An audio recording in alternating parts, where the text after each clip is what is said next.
Welcome everybody to another edition of the Bradenton Blitz. This is Jason Dill, and I'm joined by my colleague here at the Bradenton Herald Sports Department, David Wilson. And David, we had a lot of good games this past Friday night. Your takeaway from the game that you were at, which was the Palmetto Southeast tilt. Yeah, it's kind of a similar deal to what Southeast had a week earlier, where they hung with a good 7A program for a half. This time, last week they led Braden River 3-0 before losing 35-3. This time they trailed 7-0, ended up losing 28-0. But a couple takeaways, one from each team. Southeast is going to be, I think, competitive in their district. Their defense is good. They're just getting, it seems like worn down when they play these better teams. For Palmetto, I think I haven't seen Jack Allison play a ton, but this was definitely the best I'd seen him play.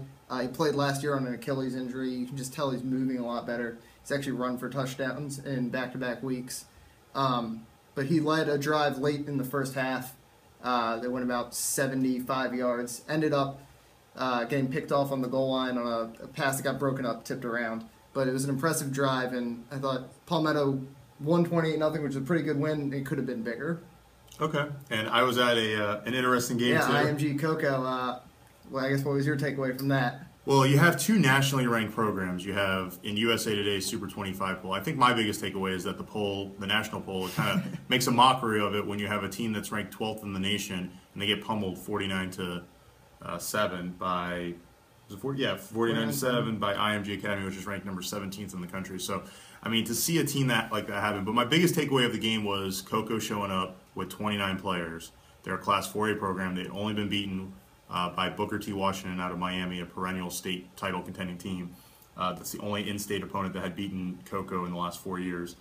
So you think that they're really good and they have a lot of athletes, and then all of a sudden they show up with 29 players against, and you just look on the sideline before the game started, and IMG has twice the team, at least. So when that happens, okay, depth's going to be an issue. And just from the moment go, I mean, the first play from scrimmage on offense for IMG, Jay Patterson throws this beautiful ball over the top, perfect spiral. Drake Davis just ran a complete go route, burns this guy from the slot. And, when you have a guy that could be an Olympic decathlete in time, that was in the U.S. men's soccer program pool as well for the national team. I mean, that's, at the age that he's at for a youth player, that's pretty impressive. So he's got a lot of foot speed, and he just gets behind the defense and goes. So that was pretty interesting, as well as the fact that Coco's coach after the game told me that when I asked him if they would play IMG again in the future, he's like, "Why not? We'll play them again. Sure, why not? And they didn't even consider this game to be meaning anything, which is another thing too. That it kind of shows you the differences between the two programs, because IMG, their goal is to win a national title, and here's Cocoa that still concerned with the state championship. That's exactly FHSAA program, right? And they want to win a Class 4A state title, and their focus is on next week when they play a district game, which is kind of leads into what we're talking about this week, which is the district games. That's when district season starts, and these are the games that really matter, because if you don't win your district games, you can't play for a state championship because you won't qualify for the playoffs. So it doesn't matter what you did up to this point. Moving forward, you have to win your league games, and we're going to start with the big one, in my opinion, which is Lakewood Ranch at Braden River. East County rivalry. The East County rivalry game. You have two teams out east that they're rival schools. We'll see what happens. The game's played at Braden River, and it's a Class 7A District 11 opener. In years past, the two schools maybe were not in the same district. When Braden River first started in the mid-2000s, but now they are, and so the game has a little bit more meaning because of that. And it's going to be, a test, I guess, for Braden River compared to what they've had. Still relatively easy schedule, although Ida Baker, they pummeled last weekend, was a pretty good statement for them. But this is a rivalry game, a district game. And finally, you'll be there. It'll be a chance for one of us to see in person and go against a competition that theoretically should be close to that level. Sure, and obviously Braden River, I think they did pass their first test last week that we mentioned about Ida Baker with that up-tempo offense. Braden River shows that they have a defense, and that's going to be very scary for the teams that are in Class 7A District 11. We've already talked about it in previous episodes of the show, that the strength of that district is probably Braden River, Palmetto, and Venice. Right. Two of those three teams will go to the playoffs. One will be very disappointed. And it's probably a very good thing for Braden River fans that the Pirates have shown how good they are on defense. Haven't allowed a touchdown yet, the defense. The only 2 scores have come, the 2 touchdowns they allowed to Ida Baker were, I believe, a defensive touchdown and a special teams touchdown. Right, and so, I mean, that's the thing. I mean, if this is fantasy football, your defense gets charged for it, but this isn't. So, and then they gave up that field goal to Southeastern before, and they pitched a shutout in week 1. So, I mean, their defense is strong. It's stout. They have a lot of bodies, good size up front. They're not going to wow you or anything like that. They just fly to the ball, and they work as a very cohesive team unit, and they had that last year. And the knock we said going into it was, well, they don't really play a lot of teams on their schedule. Their strength of schedule. But when you have a defense, you can pretty much match up and play with anyone, and they will be favored in this game. But we need to move ahead here and get to. I mentioned Palmetto. They are also opening up their 7A District 11 slate, and they host Sarasota. And they didn't have a letdown game against Southeast after the nail-biting finish against Manatee. How do you see them shaping up against the Sailors? I mean, Southeast, it seemed Southeast is a team that's given them trouble in the past, a county game, to an extent a rivalry game. That was, I think, the one they had to get past after the Manatee game. Sarasota, obviously, it's a district opponent, but I kind of look at it the same way as Braden River, Lakewood Ranch. Just like Braden River should probably beat Lakewood Ranch this weekend, Palmetto's in the same boat with Sarasota. Yeah, definitely. I would agree with that. We'll move ahead to Manatee at Tampa Alonzo. We're going to move up in classification. We're going to go to Class 8A District 6. Because I do agree with you, Palmetto I think is easily going to win that game in a rout. But Manatee is on a different sort of trajectory. Kind of not something we're used to seeing out of the Hurricanes. No, they've won pretty much every game that they faced against a county program for forever now. I mean, and against in-state opponents in the regular season. They hadn't lost since 2008 when they lost 3 times to Venice. They lost to Charlotte High School down in Punta Gorda, and they lost to Booker down in Sarasota, the school from Sarasota, by a combined total of 24 points. So they had a few close games. They lost by 15 to Venice and that year.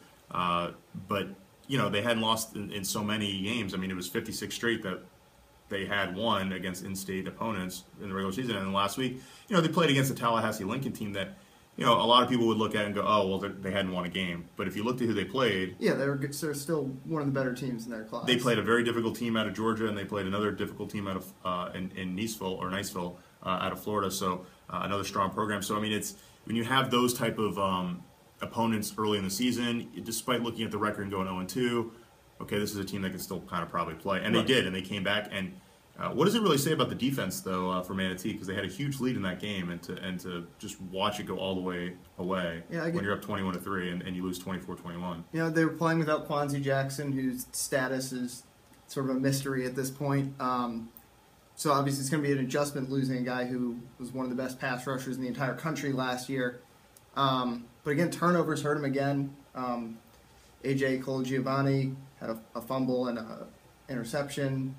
This week they couldn't, get by despite those errors after last week when they fumbled the ball 5 times and were fine. But I think it's more on the turnovers and looking ahead to this game against Alonzo. Manatee has had a lot of success in their district. This should be a good chance for them to kind of get on track again. I think Manatee's still going to win their district pretty going away because of the type of teams that are in their district aren't going to really necessarily challenge the Hurricanes. But I think this is a bigger issue in terms of how far they can go in the playoffs, especially when they're going to probably open up, against when you look ahead and see who they're going to play in the first round of the playoffs. If they go ahead and win their district, as everybody thinks they will be, it's going to be against some teams out of Orlando, which could pose for a rematch with Dr. Phillips, which was one of the top-ranked teams in Class 8A last year going into the playoffs.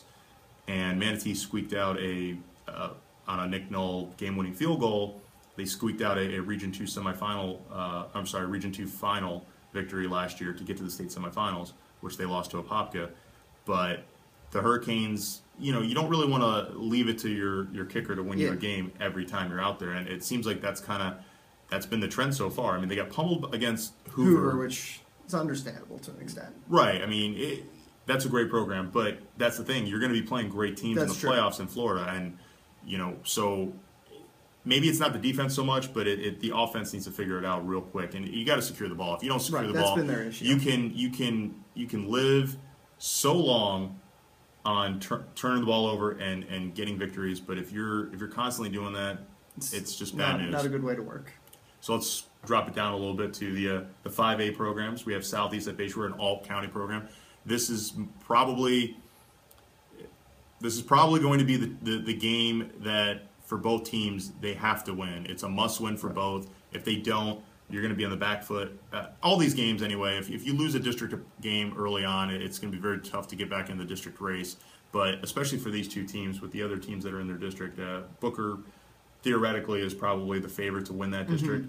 So for Southeast and Bayshore, if they want to have any hope of challenging for the district championship or playing for a runner-up spot, they're going to have to win this game. Yeah, and both teams have struggled this year. Yeah, both teams winless. Bayshore's only played 2 games.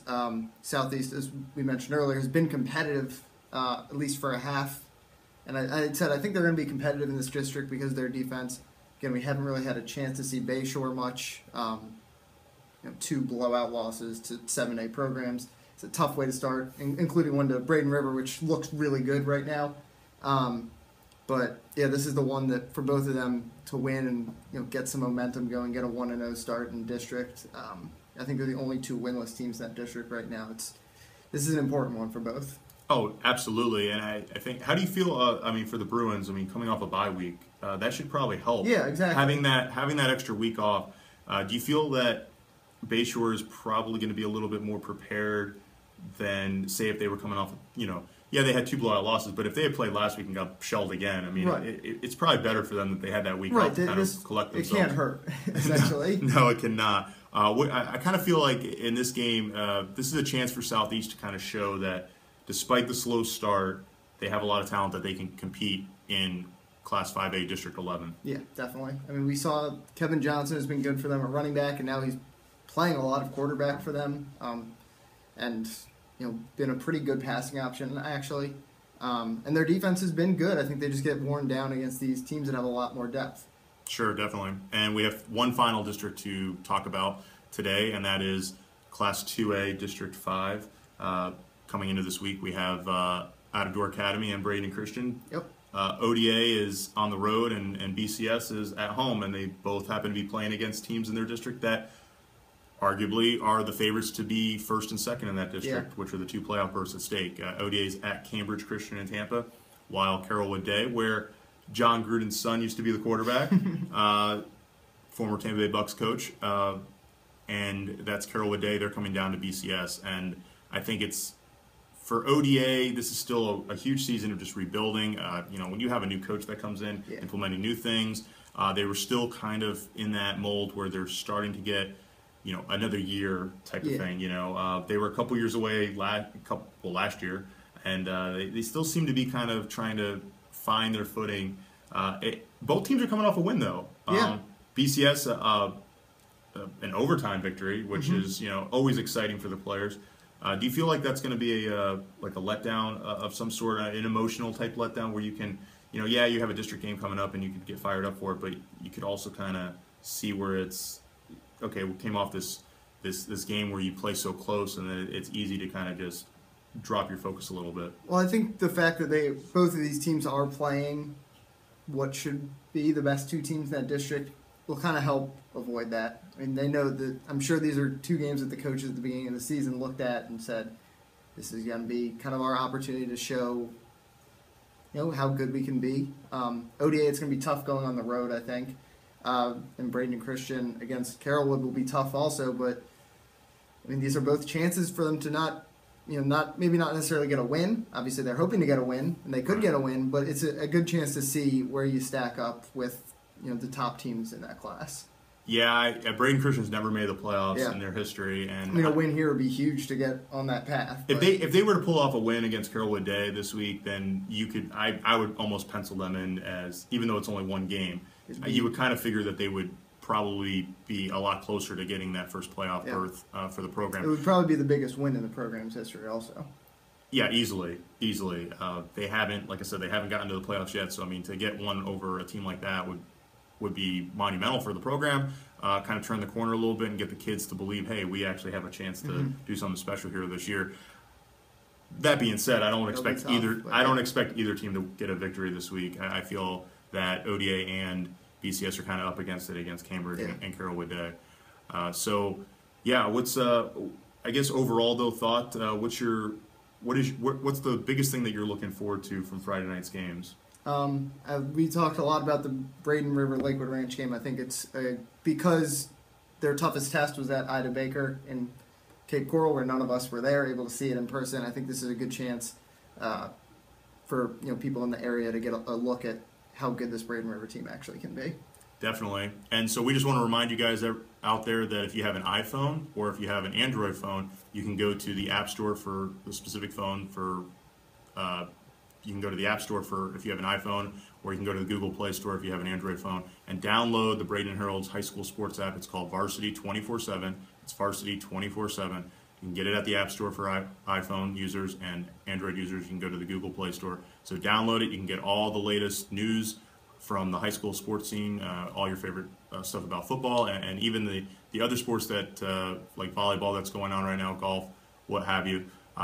We have all that information on there. Live score updates on Friday night are awesome to have. Exactly. I mean, when I get, I have it on my phone, and, I'm getting the app, and I'm like, okay, so when somebody, if somebody wants to know what's happening at the game, and for instance, I was at IMG, what's going on in Manatee? Well, there it is, and I have a updated score. You can't beat that. We also have, you have current weather up there too. So if you're kind of wondering what's going to happen with the weather and stuff like that, you just check it out, and you'll find out if it's inclement enough to not go out to see the games, or if it is. So until next week, this is Jason Dill for David Wilson. This is the Bradenton Herald Blitz, and we'll catch you on the flip side.